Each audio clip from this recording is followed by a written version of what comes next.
This video was brought to you today by Fall. Hi everyone, I'm Lori and welcome back to our channel. Today we are going to celebrate the fall season and make 3 DIY craft projects. 2 of the crafts have materials I've never worked with before, so it's going to be fun and interesting to learn something new. Let me know in the comments, do you say fall or autumn? I tend to say fall. You know how people say tomato, tomato. So our first DIY will be plush, cozy fabric pumpkins.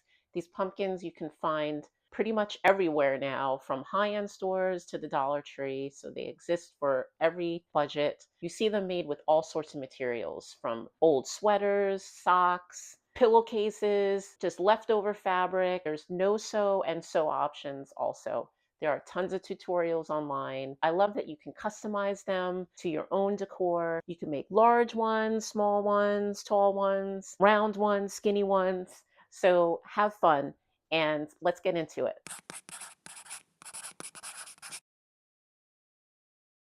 This project I used fabric, a ruler, rotary cutter, scissors, heavy-duty thread, twine, polyfill, a heavy-duty needle, and sewing machine optional. First, you want to cut your fabric into a rectangle.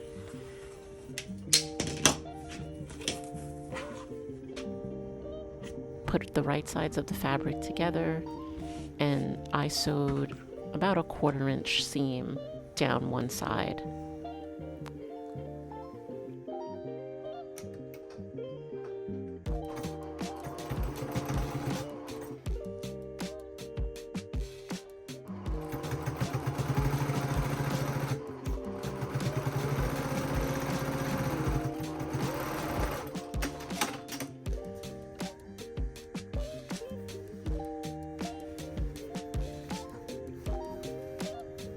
Then after sewing with the right side still together, you're going to sew one of the open ends with your heavy duty thread and needle.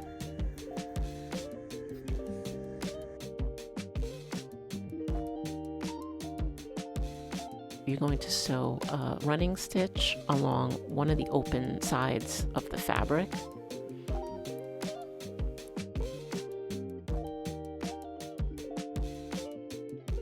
After you sew that, you take the 2 ends and pull and gather it all together.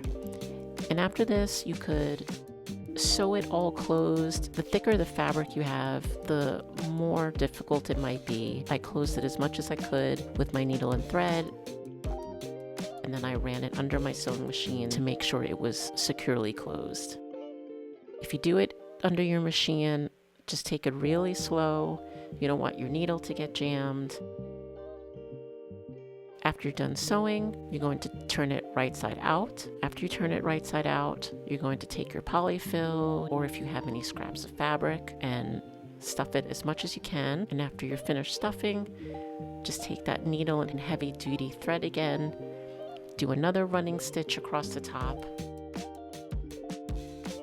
It was a little time consuming because I used a velvet fabric, but just take your time.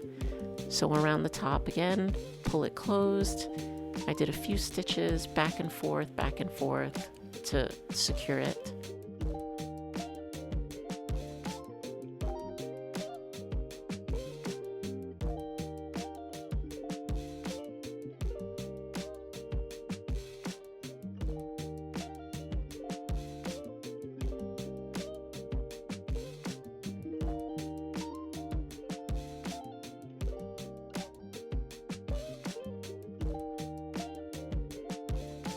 I then used my jute twine and tied it around pumpkin, and you could do it as many times as you'd like.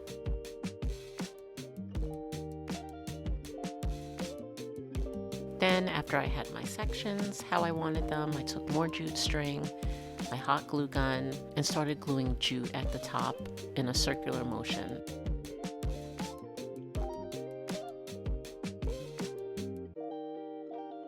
That would become the base for the wooden dowel I'm using for the pumpkin stem.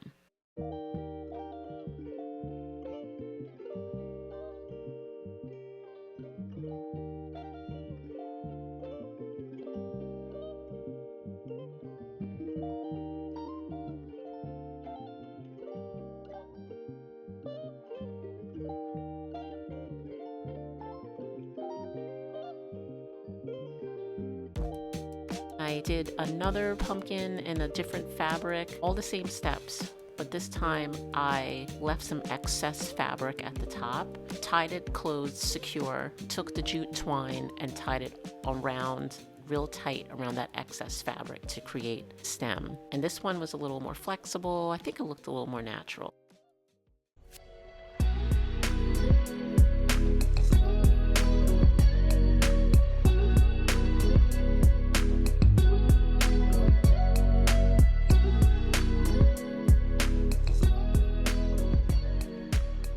Our second craft DIY are embossed metal leaves decor. That's a lot to say.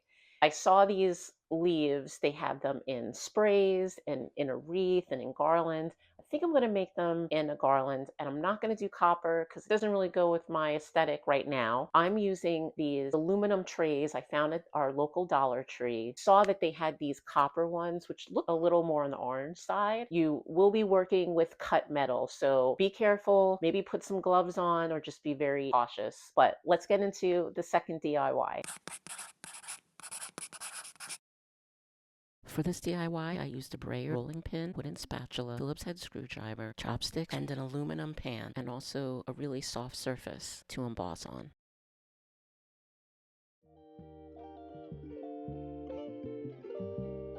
Next, I cut out the leaves from my leaf template that I printed out from online, and then I started cutting the aluminum pan.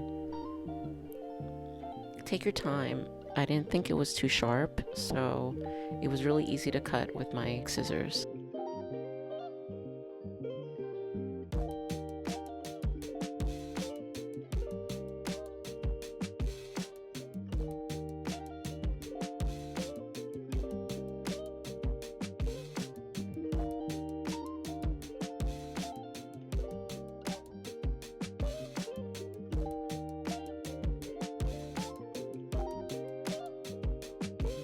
So I used a lot of tools to try to flatten out the aluminum. The rolling pin did not work. The brayer and actually my kitchen wooden spatula worked the best. So use what you have, but the brayer did flatten out all of the grooves in the aluminum.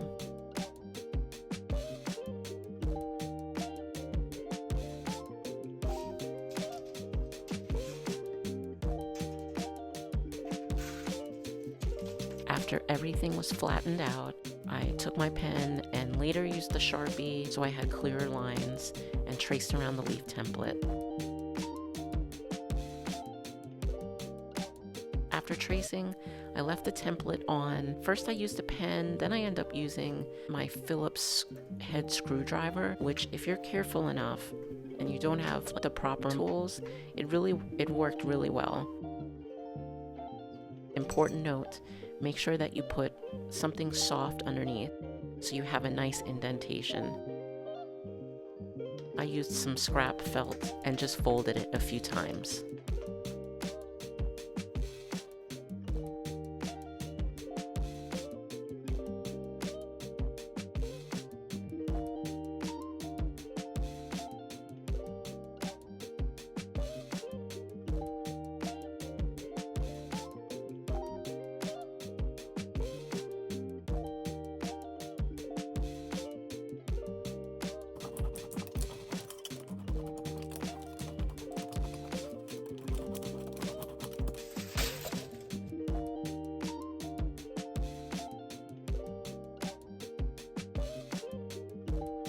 With all my leaves cut out, I started gluing them onto an old embroidery hoop that I had on hand.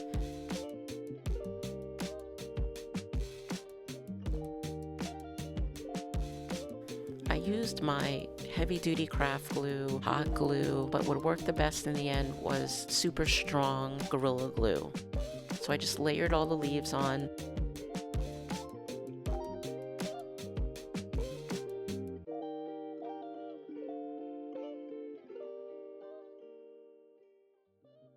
After all the leaves were on, I took a gold velvet ribbon that I had on hand and just covered all the insides to give it a finished look.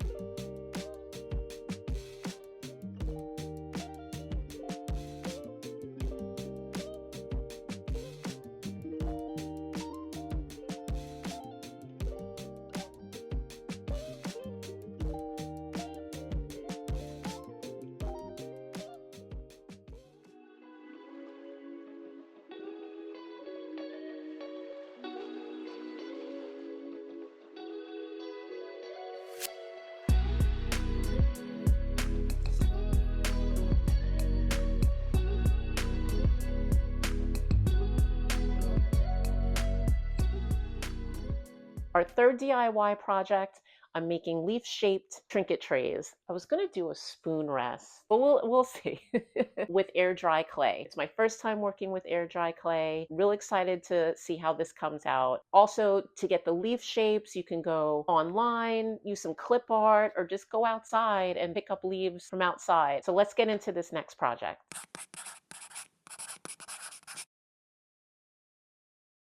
I found this plastic maple leaf shaped dish at a local Dollar Tree to use for the mold.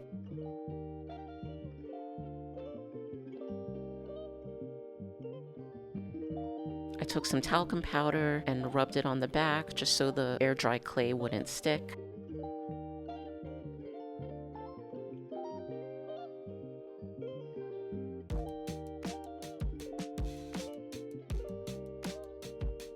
And I smoothed it on, took a little water to smooth in the grooves, get the shape, and then I cut out the shape of the leaf. I also took some leaves that I found just outside to use for the shape of the small ring dish leaves. I let all of this dry overnight and did some light sanding just to get all the hard edges off, and then I just started to paint.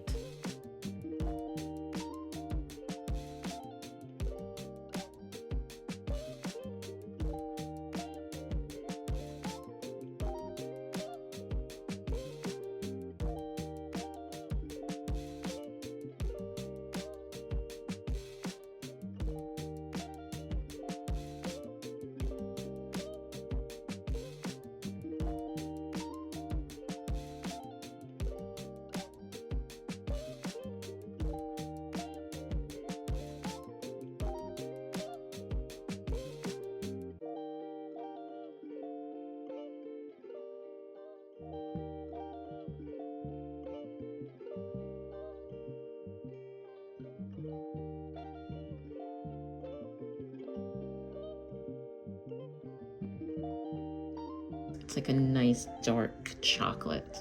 It's gonna get a little rub and buff to accent the leaf veining and the details. And then flip them over and paint the back. And then I'm gonna test out some rub and buff. I also have this yellow ochre. When I hear yellow ochre, I think of Bob Ross. I watched Bob Ross growing up, especially in high school. I would walk home. I was walking distance home from my high school. I'd come home almost every day to eat my lunch, and I'd sit and turn on PBS and watch Bob Ross paint. And when he always used yellow ochre in his paintings, I just loved the color. I learned so much through that show. I'm not the best painter, but I love to be creative and experiment. So anyway, we're gonna just mix some colors.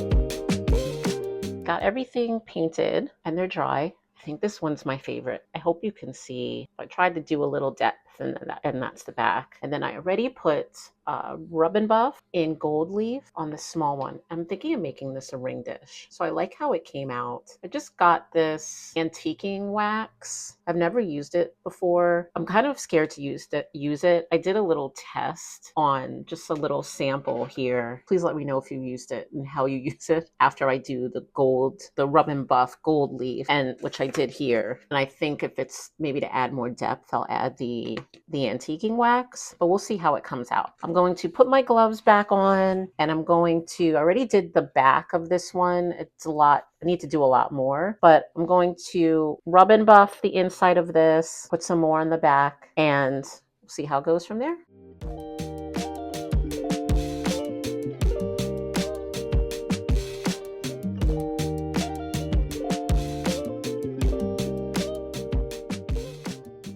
So I'm going to try this antique wax. I've never used it before. I'm going to do a test on the back. I know it's obviously supposed to give it that antique look.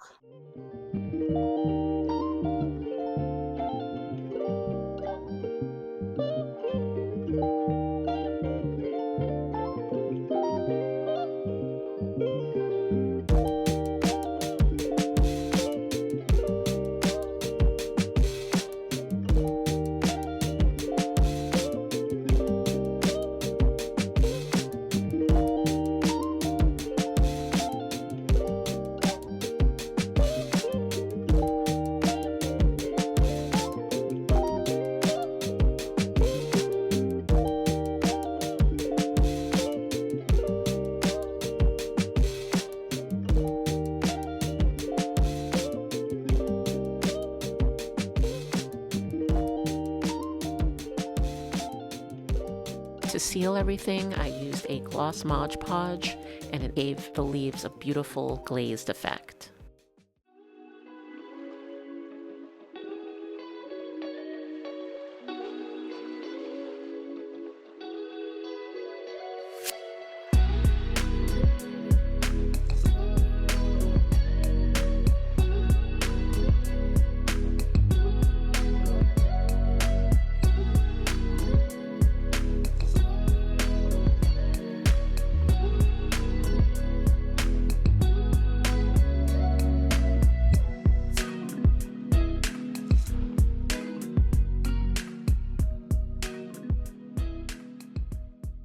Thanks for watching, everyone. I hope you liked today's video. Let me know in the comments if you'd like to see more of these types of videos. I love to create and sew and make things. I've been doing it my whole life, and I hope you leave watching this video learning something new, or it just giving you a boost to get creative. And remember, things don't have to end up perfect. It's what makes you happy. So if you like this video, give it a thumbs up. If you're not subscribed yet, subscribe to our channel. Or if you want to know when a new video is posted, hit that notification bell. Thanks again, and thanks for watching the Early Bird Home, and see you soon.